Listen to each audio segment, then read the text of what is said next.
Bonjour, je suis René Mbong, biologiste médical au sein de CEFA Moncole IRB.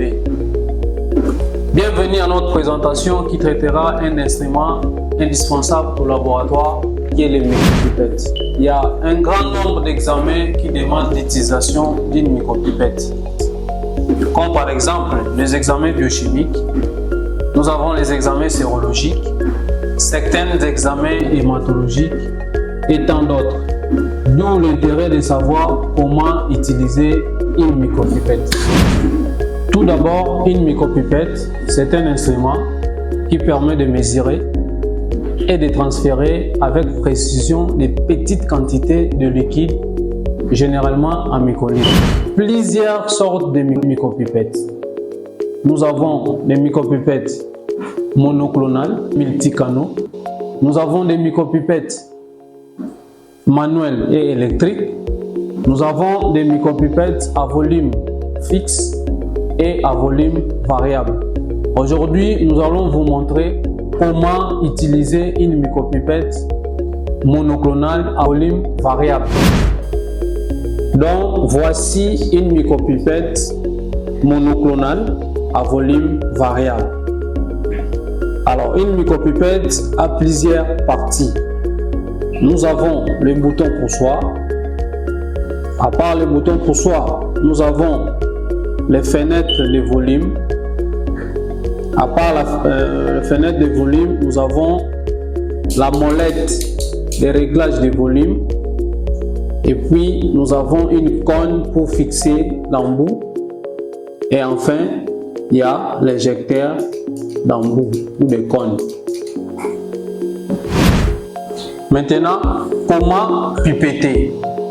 Alors ici, pour pipetter, il faudra régler le volume. Alors ce qu'il faut comprendre aussi que chaque micropipette a sa plage de volume spécifique. Par exemple, qui signifie de 100 jusqu'à 1000. Nous avons par exemple P200 qui va de 20 jusqu'à 200. Alors pour régler le volume, ce qu'il faut faire, il suffit de tourner la molette jusqu'à ce que vous allez obtenir votre volume désiré. Alors une fois que vous avez réglé le volume, il faudra maintenant passer à l'étape d'aspiration de liquide. Avant d'aspirer le liquide, vous devez d'abord fixer les cônes ou encore l'embout. Alors, chaque micropipette a des embouts spécifiques qui est propre à lui. Alors, qu'est-ce que vous allez faire? Vous allez fixer les micropipettes au cône. Voilà. Vous fixez. Une fois fixé, qu'est-ce qu'il faut faire? Vous allez appuyer les boutons poussoirs jusqu'au premier stop. Vous appuyez les boutons poussoirs jusqu'au premier stop. Qu'est-ce qu'il faut faire? Vous plongez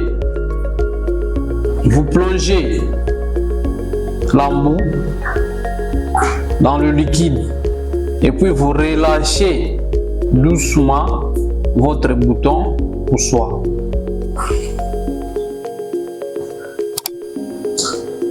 Alors, une fois que vous avez aspiré, vous devez maintenant passer à une autre étape qui est la dispension du liquide. Alors, qu'est-ce qu'il faut faire pour dispenser? Vous venez là-bas, vous appuyez le premier stop pour libérer et puis vous enfoncez jusqu'au deuxième stop pour vider tout le liquide qu'il y avait dans l'embout.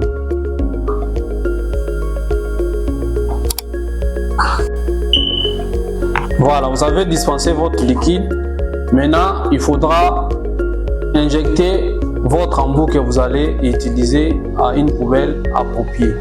Donc, pour injecter cet embout, c'est facile.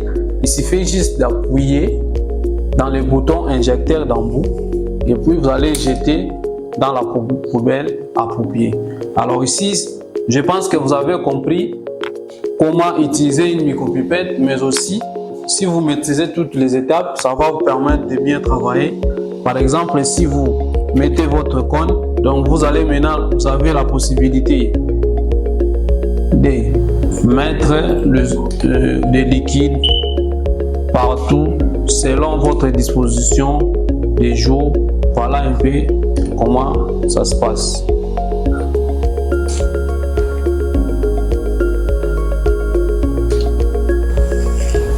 Amis micropipettes, voici quelques conseils importants pour la bonne pratique.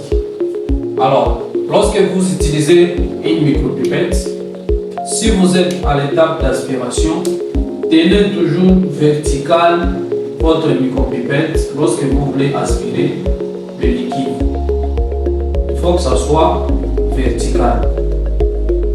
Alors, ne laissez jamais une micropipette dans la position couchée s'il y a des liquides dedans. Donc vous ne pouvez pas laisser la micropipette couchée lorsqu'il y a des liquides dedans. Et à part ça, qu'est-ce qu'il faut faire? Prélevez toujours